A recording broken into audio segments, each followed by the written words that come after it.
I'm here in Siret at the Romania-Ukraine border, where we are seeing some of the refugees fleeing conflict in Ukraine. We know that half of them are children. What's the impact of conflict on kids? How can we respond to their needs and provide the kind of psychological support that they require? That's what we're going to explore today.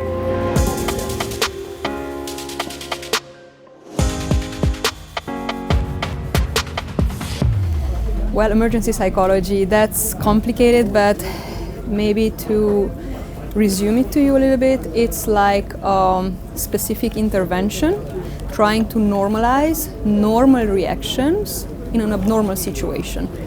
So trying to make people to understand what's an emergency and which kind of emotions are normal and what they should do, where they can ask for help, and somehow helping them to go through this process, normal process. The refugees coming from Ukraine or escaping a conflict, fleeing from a conflict, I'm sure they've seen significant trauma, separation. What are some of the needs that you're hearing? Well, I've been working with kids in the last 14, 15 years. And here, when I arrived, I visited a hotel, but I've worked through art therapy with 14 kids, 15 kids from Ukraine.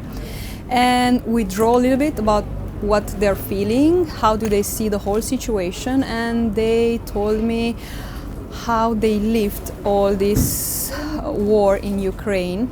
So they draw a little bit their experience and they opened up about everything they lived. And it was sad because actually for many of them it was the first time that they mentioned the word war, sadness, and they talked about their separation, and they are going through a grief process after leaving. In talking to some of the refugees, many of them women and children, Exactly. It's an interesting dynamic because the father often has been left behind. Is that a unique context here, that additional grief of separation, or is that something we'd see elsewhere? Of course, and they are starting with that, actually, their stories. I left Dad behind and I miss him so much. There was one little girl, 7 years old, and they started to draw, except one little girl who was looking at a white paper and she couldn't draw. And I went there and asked her, how does she feel? And she started to cry in that moment, and she said, I miss my dad so much, I left him behind. Other kids are scared by the noise and they're remembering all that bombing and stuff. I met one 4-year little girl who said, the mother actually told me that when the bombing stopped and they were in the subway, she just turned to her mother, put the little jacket on by herself, and she said, Mom, I'm ready, let's go, I won't cry. And she was just 4 years old. That's amazing. And kids are teaching us about resilience, positive attitude. They are quite strong and they understand the situation very well, but they need that support. They need that space where they can work on that trauma and where they can share with the adults. How do they feel? How do they see the things? So I guess that's important, to listen to the children and to offer them that opportunity, that space to draw about it, to speak about it. That's very healthy, mentally speaking. So how do you do that? How do you help kids express that or draw that out in a context like this, fairly chaotic? We're in a tent at the moment near the activity, the bustle of a border crossing. Oh, we have different things. Actually, we have a teddy bear, well, a little monkey that we bought, and I work generally with art therapy, through art therapy, and we are drawing. Many kids, they don't want to talk about anything, so that's respectful. We leave them and we give them that chance not to speak about, but we offer them that help and we start to draw by ourselves, so they join in, and through that drawing and that creative dynamic, they join and they talk and they open up. That's quite an interesting work. I know that for World Vision in many of our emergency contexts, and actually we saw it in one of the other settings, we set up these, what we call child-friendly space. Exactly. Yeah, why is that an important element of responding to the needs of kids? I guess kids, they need their own space. They need to feel safe. They need to feel engaged in activities.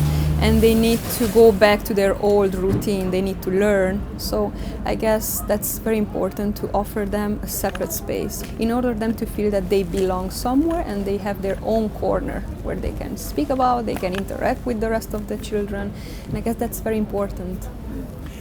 What's the long-term impact of going through trauma like this? I mean, we can do that psychological first aid, really, that for the immediate care, but especially for kids who could be, they could be on the move for some time. How do we provide support longer term? Well, depends.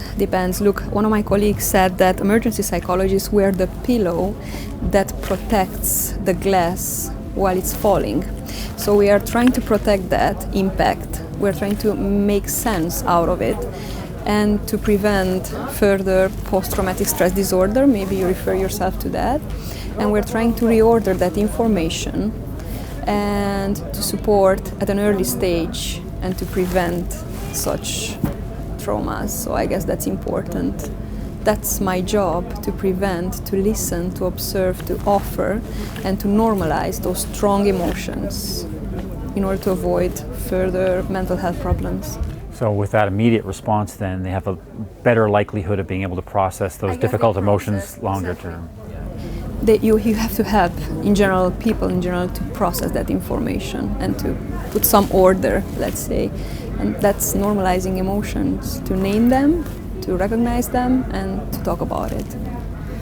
One of the things that I'm doing here is to help tell stories back for Canadians to understand the situation that's happening here and what's going on. What would you say to Canadians about making sure that child protection or the psychological needs of children is part of the frontline response? Because we can prevent further mental health problems, we can change the direction of that trauma, we can provide a healthier life, and we can create happy and healthier adults with a bad, let's say, memory, or with a bad experience, but processed in a correct way, and we can create healthy adults in the future that can protect also future kids from these traumas. I guess that's very important, to create a healthy society, mentally speaking, and children are the best investment for that.